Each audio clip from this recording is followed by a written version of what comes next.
First, we're going to do a couple mobility exercises because, and people will disagree or there's other schools of thought, I think that it's more important to do mobility work before stability work because you have to be able to move through a full range of motion if you want to get the full benefits of your strength and stability work.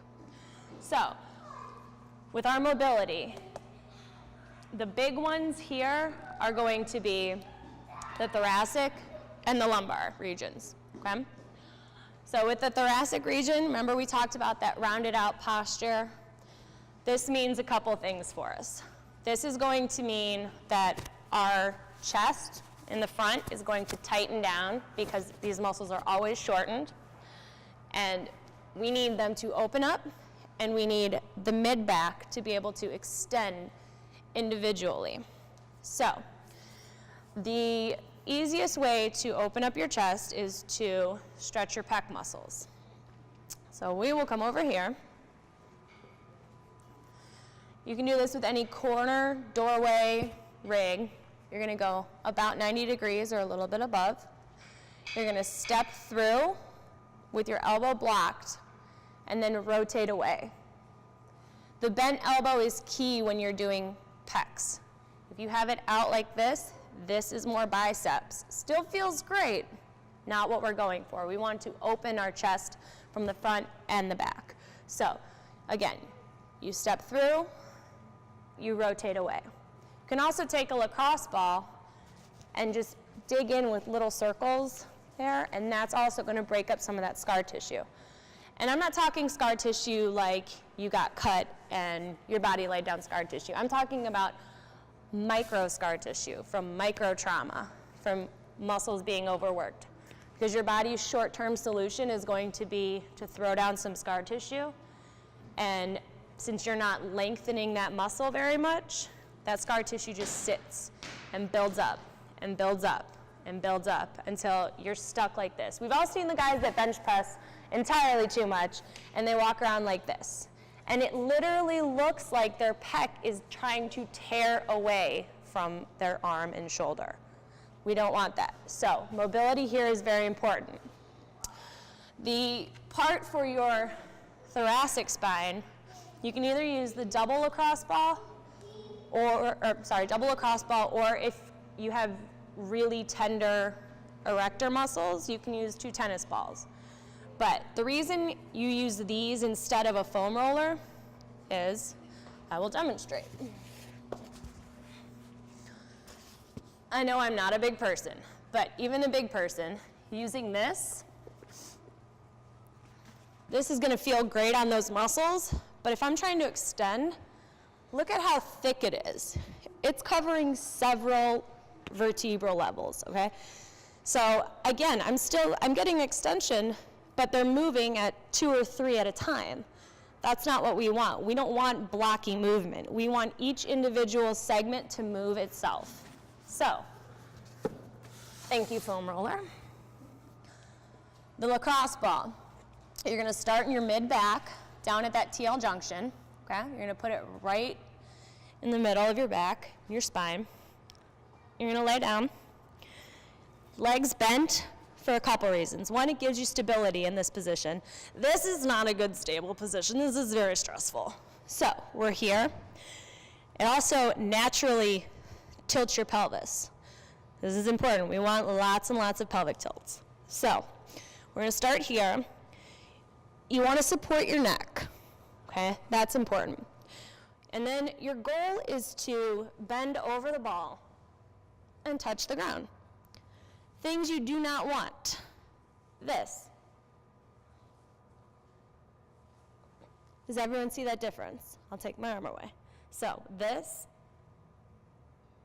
or that. Okay? We don't want the second one because that's all cervical extension. That's extension in our neck. If you look up at that curve, that's an easy movement there. We have enough extension. Okay? We are looking for the mid-back. The other thing that's very important to pay attention to is rib flare. So when you support yourself, you don't want to just collapse over the ball, and you can see my ribs now. This means that, again, we are moving at that TL junction. We're not moving at each individual segment. So you want to lock those ribs down.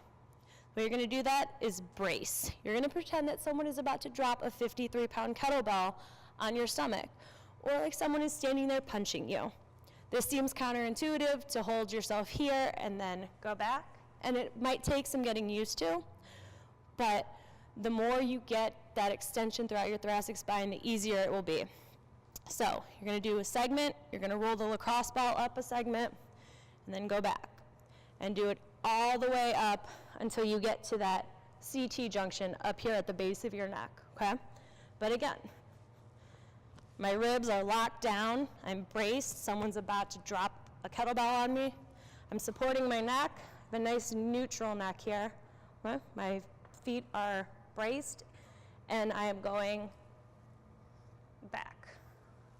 If you find that you have a sticky spot, like you're like, oh, man, that is not moving, then don't worry about touching your head to the ground. You just go here a couple times. Go where that movement is comfortable.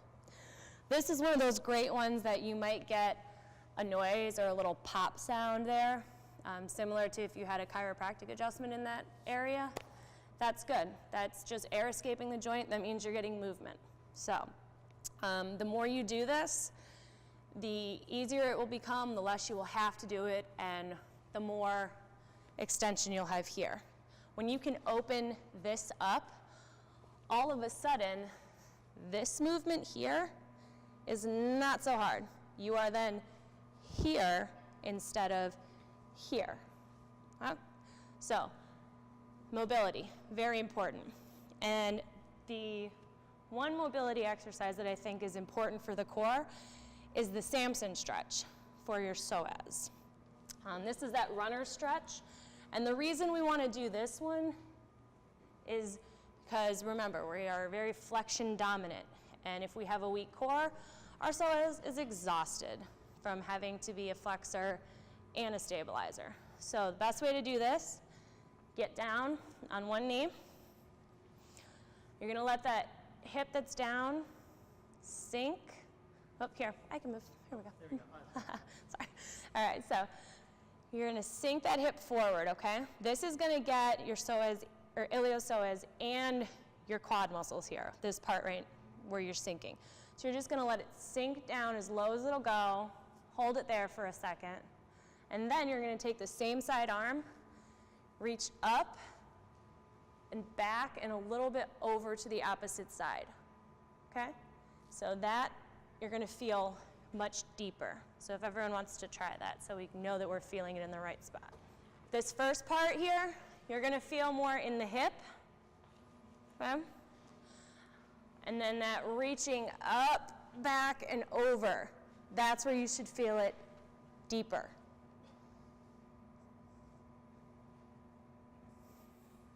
We all feeling it. It should feel pretty good. All right. And then to counteract that, because you truly, if you're going to do mobility, you should do something to stabilize.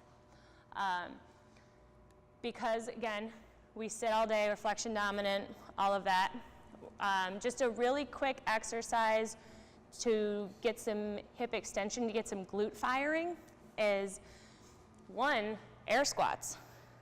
They're perfect. So if you're sitting all day, that pressure is going to shut off your glutes, okay? So when you stand up, you're going to start walking. Your psoas is dominant, so we're not going to get that full extension there. And when we do get extension, it's going to come from our hamstrings and not our glutes. So after you've done a lot of sitting or after you've stretched your psoas, just some air squats, and I want everything to be felt in the glutes. So how do we do this? You can lift up your toes. You're going to start here. You're going to squeeze your glutes, go down as low as you can, still squeezing, and then drive through those heels. Okay? That's going to activate your glutes. And you don't have to do a ton of them. This is not to fatigue you. This is just to say, hey, glutes, wake up. We need some hip extension here. That's going to give your psoas a little bit of counteraction there.